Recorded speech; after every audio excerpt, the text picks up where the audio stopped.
On the dot. Everyone on? Yep. Yeah. Alright. 6 o'clock on the dot. Everyone on? Are we live? Yep. Alright. What is up, guys? We have the whole crew here cutting up apples and making some fruit salad because nothing goes better with classic French beef cheek bourguignon than fruit salad. Hey.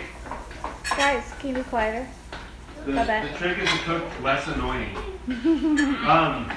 So this is a 2-part recipe if you're just tuning in.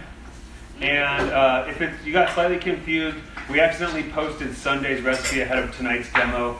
Things got a little bit messed up, but fear not. The crispy chorizo and potato quesadilla is what's for brunch on Sunday. So we're going to finish up the beef cheeks. As I said, it's a multiple day process. You want to come on over here, honey? I jumped the gun just a little bit. So I took the cheeks out of the oven. I also had just a touch more. I warmed them up, took them out. I got my sauce kind of reducing down here. And I strained it out using this tool. I wanted to show you what it looked like, what I had left. I'm using this tool that was called a chinois. And what that is a very, very fine mesh strainer because it's all about the sauce. And you don't want to have a lot of chunks in this sauce. So I've reduced this down slightly. It's a nice, because I had that wonderful stock from Thomas Keller, it's a really nice viscous sauce. And this process where we strain and then we reduce the sauce before you get it at the restaurant is called stretching the sauce. And that's stretching it. Sometimes we add a little bit more veal stock, sometimes we add some more wine. Here, we wrote the recipe so you don't have to do that.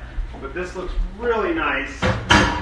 I'm just going to go ahead and give it a taste to see where I'm at. Sorry, honey. And if you remember last week, if you were tuning in, and I would love it if you would comment to Hannah if you were tuning in last week, and if people are cooking along. Remember, short ribs work well for this if you can't get beef cheeks. Oh, don't hang on Mama right now, okay? That's great for home sauce. It's not going to taste like it does at La Pigeon, because at La Pigeon, this sauce has been going for years. And so it's got an unimaginable amount of depth. Depth or depth? Depth. You want an apple juice mashed down? Oh. Okay, well, I'm going to eat some of Chef Freddy's apples. How do you like them apples, Chef Freddy? We don't know where his apples have been. Well, he cut them up like... Hey, you guys are all going to eat those apples, right? Yes. Yeah. Okay. So I got my oven on. The sauce has been reduced. The cheeks are back in it. I'm going to put these in the oven to get nice and hot. No top on them. That's going to slightly reduce down. Next up, I have... Hey, He wants the apple smasher. It's in the knife drawer. It's that apple core. Yeah. Hey, just say thank you. Where are your manners? So for the risotto, I've got some slightly warm chicken stock. I'm going to use this wonderful Finex Dutch oven, which has easily become my favorite tool in the kitchen. And this is tonight's giveaway. We will be taking a slight break from giving away Finex, so this is the last week for a while. And if you want one of these awesome Finex Dutch ovens, all you have to do is send us a picture of you guys cooking risotto, eating risotto, and the risotto you make, and tag Gabriel Rucker and Finex, and we'll pick a winner to announce on Sunday when we're making those quesadillas. So let's come over here and take a quick look at the mise en place we have tonight. I feel pretty lucky that I have these wonderful mise en place bowls, hot out of the kiln.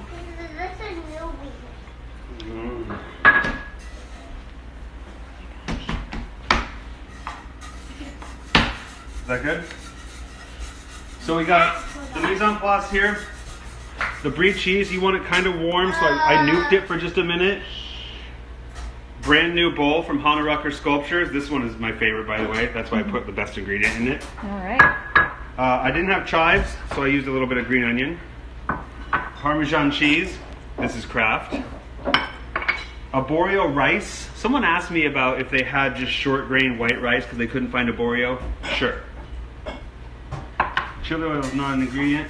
I've got an onion, a little bit of butter, and then I pulled this fennel from last week out of the refrigerator just to come to room temperature. It's so good. It's acidic. It's got that depth of sweetness from the honey, and the mustard just is going to make it pop with the beef cheek and the brie cheeks. So feeling super excited about this. I just wanted to take you guys through one time more how we dice this onion up for the risotto.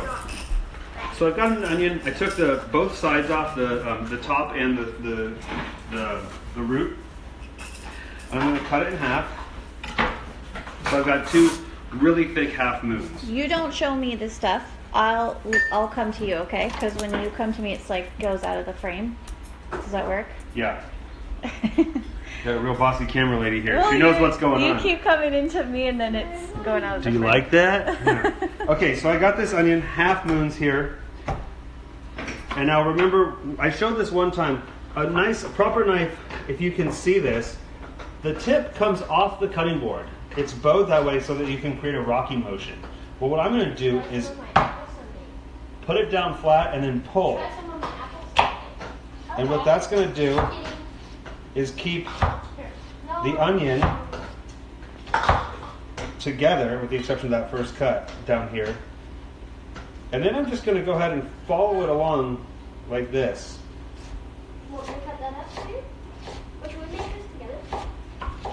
That's the kind of stuff I like to hear. Let Babette add a couple of ingredients too, so it can be a full Rucker kid recipe. Nah, I don't want to. Oh man.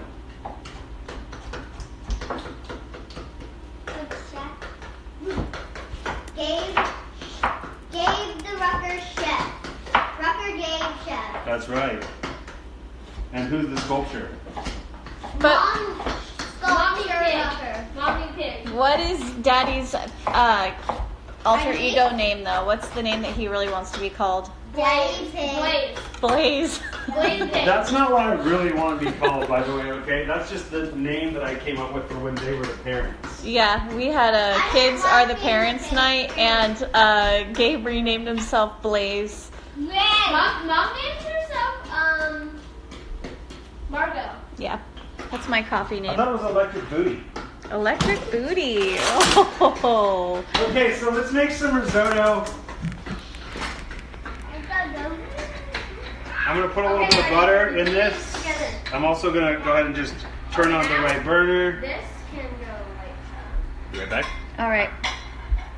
What are you working on, Babette? Are you just smashing up fruit? I guess she's just doing that. She said that she's gonna eat it. It's like are you gonna drink it? That looks. We're gonna have a lot to clean up. Don't put the knife on your face. No. Don't Get the lick knife it. out of your face.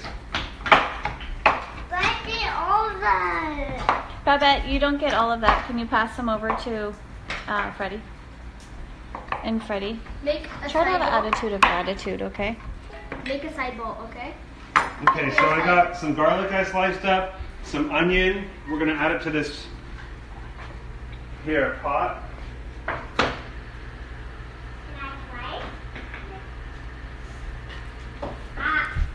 Okay. Is anybody out there actually cooking along with us? Did anybody make? I know 6 of you picked up orders of beef cheeks.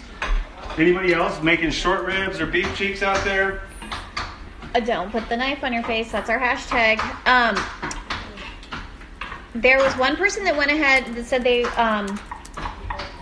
made it and they're eating it now. Oh, nice. How is it? Let me see. Who was that said that? I think it's Mr. Yeah, Pepper Pig. I know when this first started. I have no wedding ring Greg There were O'Brien. on, so I just keep. Places in Florida phantom that feeling my went under finger. the Oh my fence God. and told everyone to go home. Hush. Okay, so I'm child. gonna salt these onions. When I was 19 million. like 19 years old, Oh, he says it's amazing. so risotto is a great kind of defining dish for a lot of the philosophies behind my cooking. I learned a lot of things from a chef at the Silverado Country Club in Napa, California when I was 19 years old. I had come back from my year of cooking classes at the Santa Rosa Junior College. It was my first job. I'm supposed to put I was together, like, a about social media plan 75 for pounds lighter than I am now. possibly I had accidentally shaved my head, or my girlfriend had accidentally shaved my head, so I was almost bald. Wearing completely starched houndstooth restaurant. checkered chef pants, Doc Martens, with a really starchy chef jacket, and I was like a sponge, like any good kid should be. During the time I was And this guy Maynard, who was the banquet chef, loved to talk shop, and he kind of took me under his wing, as a lot of people did. And when I learned about risotto, I learned a couple of things. One, onions are the foundation of food. A good dish most likely has onions in it. You don't have to like onions in your food. You would never know that onions are in this risotto if you didn't see me cooking it, but they provide a sweetness, an earthiness, and a depth that you just can't be mad at. Two is to season in layers. So I added the butter and I added these onions to the pan and I'm slaying them down. I threw a little bit of salt in. I'll throw a little bit more in later. The Brie cheese and the parmesan cheese will also have some seasoning in them. But to create layers that way, rather than just cook the dish and then finish it with salt, you're not going to have to put as much actual sodium in, and it'll taste a deeper seasoning. Okay, so hey, what did he we say? Please don't bicker and argue, okay? Okay, so I've got my onions here, are nice and what's called sweated down, where they're just starting to turn translucent. They're not sauteed, they're not browned. They've got some nice action on them. I can smell the aroma. The next step in cooking arborio rice. Okay, the next step in cooking risotto is the nice arborio rice goes in the pan, and then you toast the rice in the fat with the onions. No, it's too wet outside right now for that. Yes it is. Just stay here and cook, we're almost done. Yeah. So I'm going to just toast this rice, stirring it kind of frequently, letting that butter and the onion kind of coat it. That adds that toasty rice flavor. There's two things I think of when I think of risotto. One is creaminess, which more than often comes from the starch of the actual rice. And the other is that toasty flavor that you get from this process right here.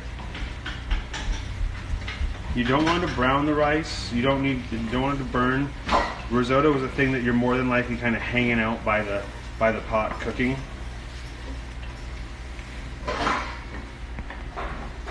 The first. Oh no. Let's not get into. I know, but we have a lot of stuff out right now. Come on. Yeah, no more dishes from mom and dad. So then the first liquid addition that we're going to put in here, now that I'm nice and toasted, a couple minutes, I can smell it coming off of the pot. Just a little bit of white wine. Want to share that bowl? No. I'm going to stir that wine in, and I'm going to let that evaporate. And when you're cooking a good risotto, you're stirring it. Everyone's got a different idea of what you got to do, and someone's going to tell me I'm wrong. Oh my lord. Oh my gosh. This is literally the Dumb and Dumber tag team of Yeah. the Rucker family. Lloyd Christmas. Lloyd Christmas and the other guy. What is the other guy's name? Lloyd Christmas. Larry? Larry, No, yeah. is it Larry? Yeah. So, Can you use short grain rice for this? Like Japanese short grain? Yep. yeah. I mean, I would prefer an arborio rice, but sure, you can Hairy. It's hairy. Oh, yeah. So can you see, like, that starchy water? Stop it! You guys, come on. You're ruining our lives. Alright. So now that's almost evaporated. I've got this warm chicken stock. And the reason that you want it warm is because you don't want to cool the product down and have to reheat it. You want it to kind of go in and seamlessly add in. And I'm just going to add about a third of that.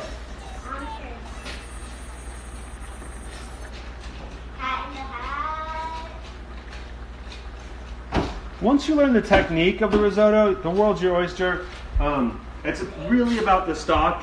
One of my favorite risottos to make is a seafood or a shrimp or a crab. You make a great What are you laughing at? People heard me say, you're ruining our lives. It's true. Hey, do the handles stay cool on that pan? No. No. So yeah, if you get a really good shrimp or crab stock, you can make a great. Ooh, that'd be right now with good. Meyer lemons in the season and peas, a crab and Meyer lemon risotto with some nice peas, tarragon. See you later. No. That would be good. No. Babette, come on, you know better. You're old enough to know better. Please.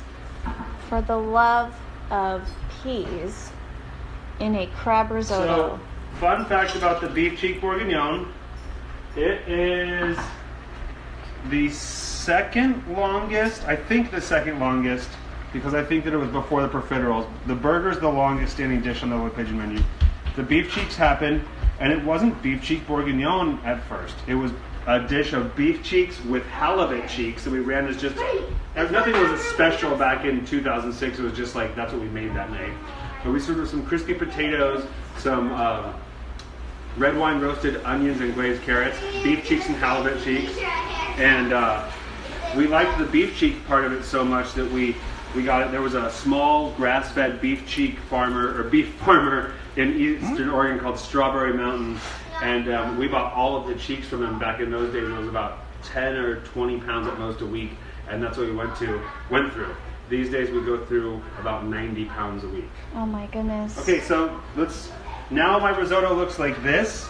I can tell it's not creamy enough. The rice is not broken down enough, so I need to add my second addition of the stock.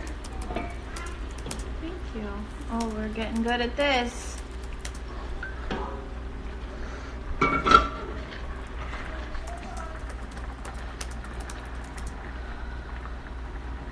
This is great, if you have a child that you're cooking with that's not one of my children, because obviously they can't handle things right now, or maybe like someone that's a little bit older than my kids, this is a great thing for them to help you with. Like, hey, stir this, and they could be really involved in it. A wooden spoon, you're not going to get burnt, but it's a great activity to keep kids engaged with dinner. If you feel comfortable with your kids around heat. If it was like just Gus and us cooking, I would have him stir this. Yeah, he would be able to do it. There's too many of them. So once it was the beef cheek bourguignon dish, has that recipe changed over the years? Slightly. There's been a couple of iterations. One, the potato, red wine roasted onions and carrot dish was served for years without changing. And we used to warm the beef cheeks up in the sauce like we're doing here and then serve it and you would get it. Then we did it was a big deal. It was probably 2009 we changed it. We made a Gruyere mushroom gratin with the onions in it and a carrot and black garlic salad, and so that was a change. Still, we poured the sauce over it before we gave it to you. Then I did an event and I saw a chef who put a sauce in a coffee pot to keep it warm, and that was a real game changer for me. So what we started doing is we started making this real special sauce that you eat, and really taking a lot of care because we weren't having to warm the actual meat up to order. And so if you come into Le Pigeon, you'll see a coffee pot back on the line, and when you get an order of beef cheeks, we warm the cheeks up in a sauce that has a little bit less care taken to it. We put them on the plate, and then the server will take a nice ramekin and pump the beautiful silky sauce and pour it tableside. Yum. And what we serve the beef cheek with changes seasonally now. Yeah. Somebody asked that, so you're just so good at your TV show. Now you even know what they're asking, but without even reading it. Your mom's watching. Nice. Okay, so this is coming along really nicely. I'm just going to taste this. You can see how starchy that liquid is. And the chicken stock that we were using for that recipe is just Trader Joe's chicken broth, and it looks beautiful. The rice is still al dente, which is good. We don't want it to be overcooked.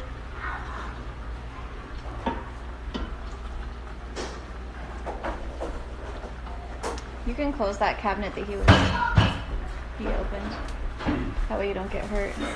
So as we reduce the sauce, how much are we aiming for? We're reducing it by roughly 1/3. You're going to reduce the sauce, and then,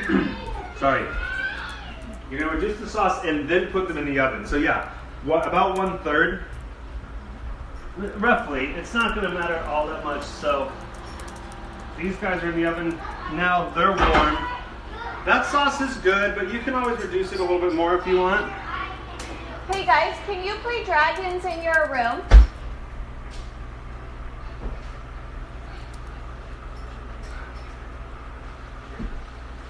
Look at this mess. They were only out here for 2 minutes. I'm gonna make them do the dishes tonight. So the beef cheeks are nice and tender. They're falling apart. The sauce is viscous but not heavy. You'll have more sauce than you need. Then you can just freeze it, right? Yeah, you could freeze it. Yeah. You could freeze that sauce and then warm it up and melt with a little bit of butter and turn it in some peppercorns and turn it into a steak sauce. You could add some cream and mushrooms and make it into a pasta sauce with whatever's left. Is it possible to overcook these beef cheeks? It would take so much for you guys to overcook them that the only way you can overcook them is in this process right here if you reduce the sauce down too much and they get dried out. Yes, the handles are hot. Everything is hot. Hot kitchen, hot food. Mm-hmm. So I'm kind of stirring. I'm making sure that I'm not letting any of the rice stick to the bottom. It does two things. One is the more you stir it, the more starch you develop. And then also you don't want to have any sticky rice because that starch likes to stick. Oh, thank you. Someone said I have good camera work, and that's what this person does for a living. Maybe I should get a new job. Maybe I should get out of ceramics and into filming. Okay, so if someone was only able to get chuck, what Great. should they do to change the process? Nothing. Cut it into chunks. Yeah. Because that's what I make this with in the crock pot. Chuck would be the classic cut. A real nice piece of chuck would be the classic cut for a beef bourguignon. So the Freddy shirts, the Freddy shirts, I have an update for you guys.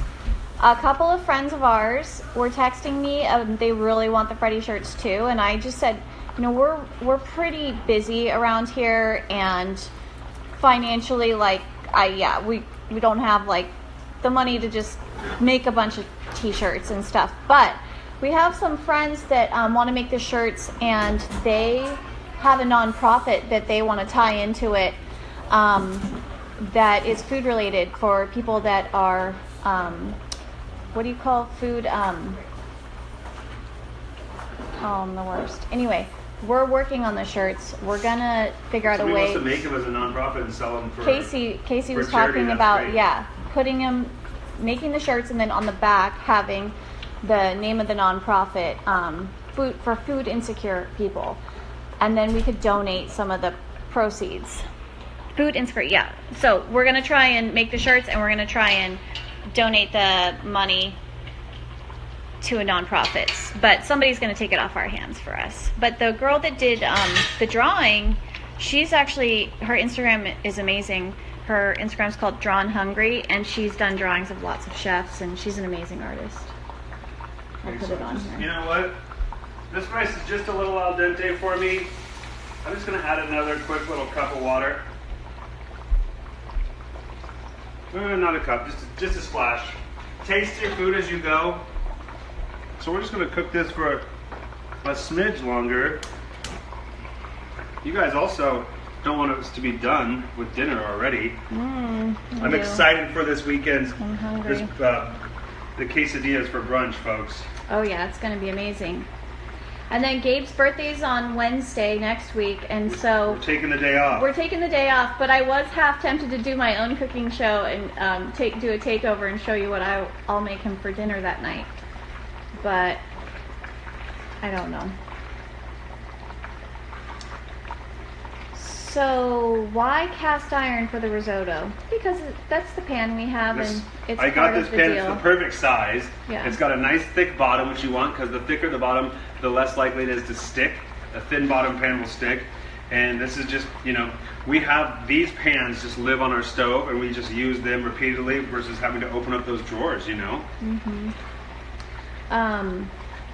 Let's see.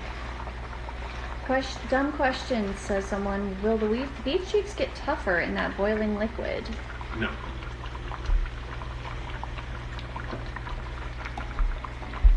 No.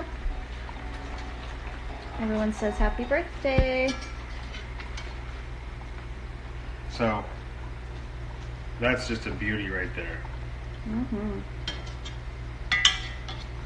I'm excited. I haven't had a plate of beef cheeks in ages. You know, as chefs and cooks in restaurants, we taste the food, but we always forget to sit down and eat it ourselves. You know, it's Yeah. like I haven't, and because the beef cheeks have been on the menu for so long at La Pigeon, I haven't.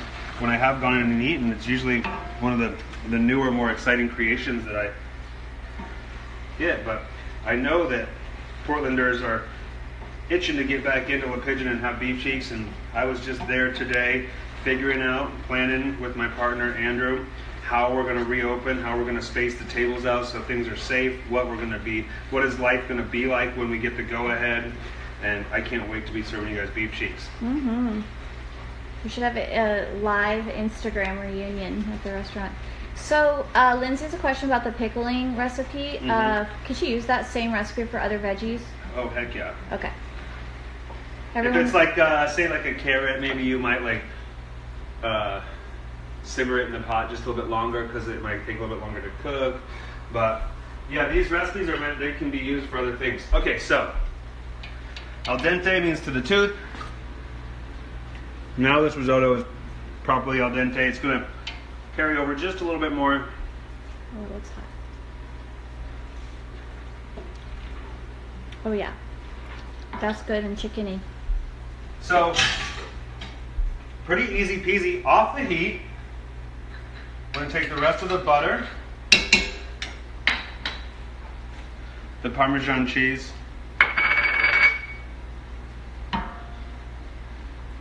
the Brie cheese. So for restaurant questions, we can't really answer any of them because we have no idea. But When we're going to reopen? no, just like about reservations and what the new table situation will be Oh, like. yeah, no, and- we're not there. We yeah, haven't been we're told not. anything. We don't know. We're what's excited for going when on. when we're told that it can happen, but right now we don't know anything. Yeah. Mm. What are some of the favorite meals I've made you? I mean, anything that is made for me is a favorite meal of mine, and that's a cheesy answer, but like the Parmesan crusted chicken, your pot roast is phenomenal. What should I make you for your birthday? Oh, for my birthday? I Anna makes the best mom tacos you've ever had. yeah. So I Her love Taco this. Tuesday is pretty good, even though my birthday's on Wednesday. I know. Well, I think that's what we'll do instead, and we'll just have Subway for birthday dinner. No, but I have this I love the Trader Joe's carnitas. It's $5.99 and it's in like the deli meat area, and I buy a lot of that and freeze it, and then I love to cook with that and make taco salad and. Okay, so what we have here is a really creamy, rich, Brie cheese perfumed risotto. You want it. You don't want it to be too thick and heavy, but you also don't want it to be too runny because we're going to put the beef cheek with the sauce on top of it. I'm going to go ahead and stir in my green onions or chives. And then I'm also going to, if you have it on hand, just for the fun of it, I'm also just going to take a little bit of this pickling liquid to provide just a little hit of acidity to it, since that Brie cheese is there. And this is, cooking on the fly. Did you remove the rind of the Brie? No.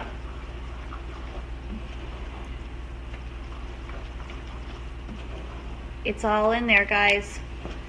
We can maybe do a Taco Tuesday show. Yes, Gabe does love Subway.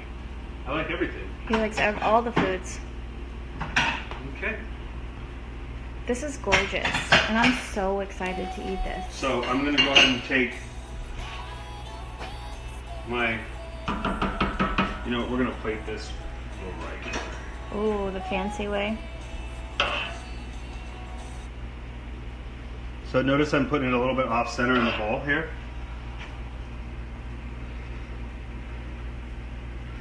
And you see how it's creamy? It's not too heavy, but it's also standing up to the meat. Do you want to go? I'll switch over. Yeah, I'll be right back. Okay. Count to 30 and I'll be back. Where are you going? I'm going to go have a smoke break. Oh my gosh, you guys. How am I going to clean up this kitchen? I'm so mad. I need my own apartment. Yes, we do love El Tapatio. So much so. Oh no, that's Cholula. I buy a lot of things at Costco. All right, I'm back. Okay, I was just showing you my Costco purchase. Oh, that's exciting.